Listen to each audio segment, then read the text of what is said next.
Andy, we'll kick off with team news. You were forced into one change, of course, with Regan Hendry's suspension, but how are we looking otherwise? Yeah, obviously Regan suspended, Sam Finley unavailable. A number of players have returned to training today, so we'll see how everyone reacts over the next 24 hours. But what won't change is that we go to Newport trying to win the final game of the season. It's a beautiful day out there, and I just wonder if it kind of reflects the mood that's been at the camp over the last week or so after securing promotion. Does it feel like it's a significant burden that's been removed? Yeah, probably. We all didn't want to be in the position of having to go to Newport to get something, obviously. So we're all delighted that we played very well last week against Crewe and got the job done. Say to collect the amount of points we have done in the period of time we've been working together has been good. But ultimately, you look at the league table and we can still finish much higher. So that is still the aim. We had a good discussion this morning. The main aim has been achieved, and that's correct to everyone. But there's still some goals which we want to achieve this season. I know you're looking ahead to Newport, and of course there's still one game to go. But I just wonder, have you had a chance over the last week to kind of sit back and reflect on what you've achieved since coming in? Yeah, I try and do that every night, I've got to be honest, and journal and keep things written down and reflect on so many things which I've done, which the group have done. And I think if you'd have said to everyone before that Port Vale game that you will have achieved what you need to do before the final game of the season, everyone would have taken it. Obviously, we've been on a really good run of form. The amount of points we collected would make us a playoff team over a full season. So yeah, we're delighted with that. But there's still more motivation for the group, for me. So I want to finish as high as we possibly can. And if that points total becomes 23 from 13 games, that then makes you an automatic promotion winning team over 46 games. So there's still some goals that we want to achieve. We know going to Newport is going to be difficult, but as with all the other 12 games, we're going to Newport to win. Luke McGee's mentioned about the kind of camaraderie behind the scenes. John Turnbull's also referred to the fact that maybe a bit of a mentality switch. I just wonder, do you feel like you've been able to change the culture since you came in when the situation was looking pretty dire? I think we've all played a part in changing some things. Results are the biggest influence on team spirit and togetherness, and without them, you've always got that little piece missing. But I'm also a firm believer in good preparation. Leads to confidence and belief, leads to a better place to go out and perform, and then ultimately leads to better results. So yeah, as I say, we've looked at many things. We've tweaked, we've altered, we've discussed, we've fed back, we've reflected on so many things, and the results have been a culmination of that. You mentioned the many things that have changed. I just wonder, is there one particular thing that you're most proud of that you've been able to change since being appointed? I wouldn't say one thing, no. I think it's been it's a good reflection on everyone who's contributed, and that's all the staff here, that's all the players here. Some haven't had any game time, which has been frustrating for them, and for all the supporters, because the club was divided. I think there was obviously a frustration from the terraces of where we were as a football club, and rightly so. But the atmosphere, the noise during Saturday's game and after Saturday's game was great to see.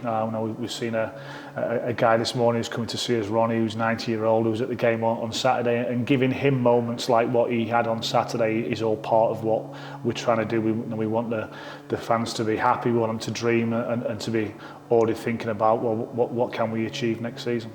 And I know earlier this season, you said you're not concerned about social media. I totally get that. But just from what I saw, there was a lot of frustration, a lot of anger almost. But then when you see scenes like Saturday, again, it just the change that the squad, yourselves, the backroom staff, it's what you've been able to influence by being together, isn't it?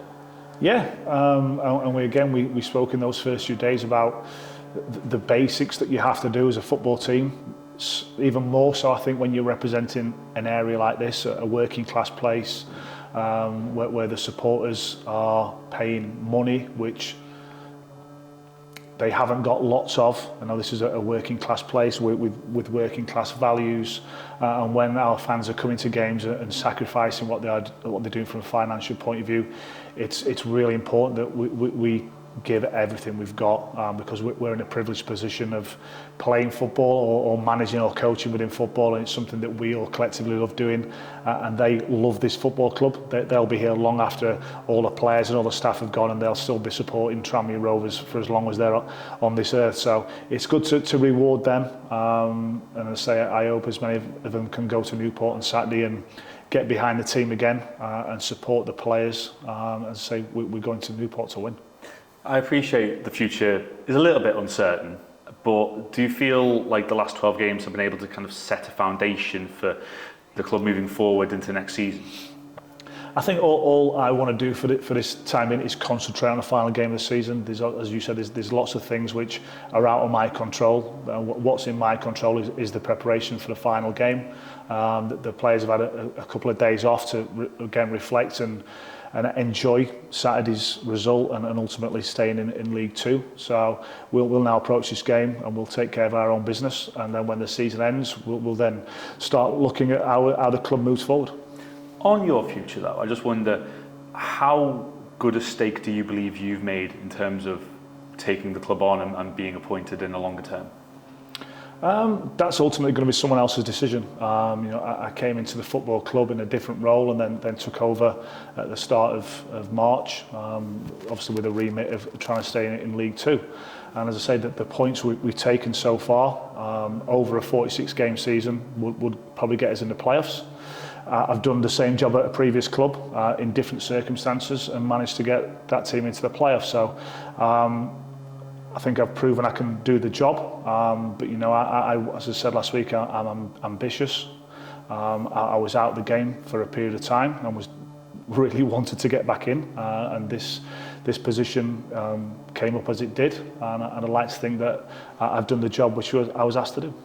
Just on that ambition, because I heard how passionately you spoke after the Crewe game at the weekend. You've done such an amazing job in making sure Tranmere are in League Two next season. That ambition, and of course the club is such an ambitious club, how hungry are you to maybe challenge yourself at the other end of the table, if that makes sense? Well, that's what I've used to be. I've used to be at the other end of the table when I've been in this league, and it was only for one season with Port Vale, and I took over in February there and finished off the final 17 games, and we got 31 points. So again, that was automatic promotion form. We tailed off the last few games, but I was successful there, and then that ultimately led to me then becoming manager of Port Vale in League One, which is a really challenging league. Lots of big clubs.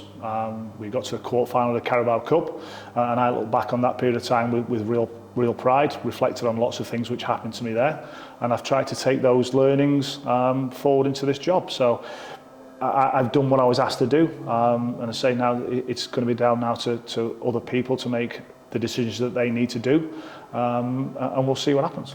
So as frustrating as it might be, is it kind of just a wait and see job really? Because I guess you can't really do anything until the ownership situation is resolved, whether that's your contracts, players' contracts. Ultimately, until we know what's happening at the top of the club, is it very difficult to say what's happening beyond tomorrow? Well, as I say, my focus is on Newport, but you also have to think about the short, medium and long-term things. So short-term, we've got a game in 2 days, which is my primary focus. When that game comes to an end, we have 16 players out of contract. We've got 4 loan players that will all go back to their own clubs. Decisions have to be made on them, that they need to be told by a date in May whether the club wants to retain their services or not. So that needs to be done. In what order all this happens, I really don't know. And on Newport, I appreciate that I haven't mentioned that much, but that's just because with safety assured, is there an element of going into the game, being able to express yourselves a little bit more, maybe a sense of freedom? I think the players have expressed themselves and played with freedom over these last few weeks. The expectation has maybe come off a little bit, but we also spoke this morning about your own internal motivation, whatever it is. So we've got a lot of players out of contract. We've got a manager in the same position. I'm going there to win 100%. And whoever starts the game for us and whoever's ready to come and impact the game will have the same mindset. Otherwise, we will be underprepared and we won't give ourselves the best chance of winning. So you've said the last 12 games have had pressure throughout. Is that something you're still emphasising to the players, that whatever motivation for them, motivation for the club. There is still pressure of some sort going. Of course, there's every time you pull on the shirt and you go out into the arena, you're under pressure because people are making a judgment on you, and fans change quickly. You know, you're the best thing since sliced bread, and then a couple of results later, you know, you don't know what you're doing, and players are good one week and they're rubbish the next week. So there's always pressure to perform. We collectively want to finish off the season really well. We can finish higher up the table. We play against our direct opponents who are just above us. So we know that going there to win, we move above them in the league, and then there's a couple other teams who are still within our sight. So we set out right at the start that we wanted to finish top of our 16 mini league, and we will do that. We've done that. But again, now there's always new goals, there's always new motivation, and that's what we'll try and do on Saturday.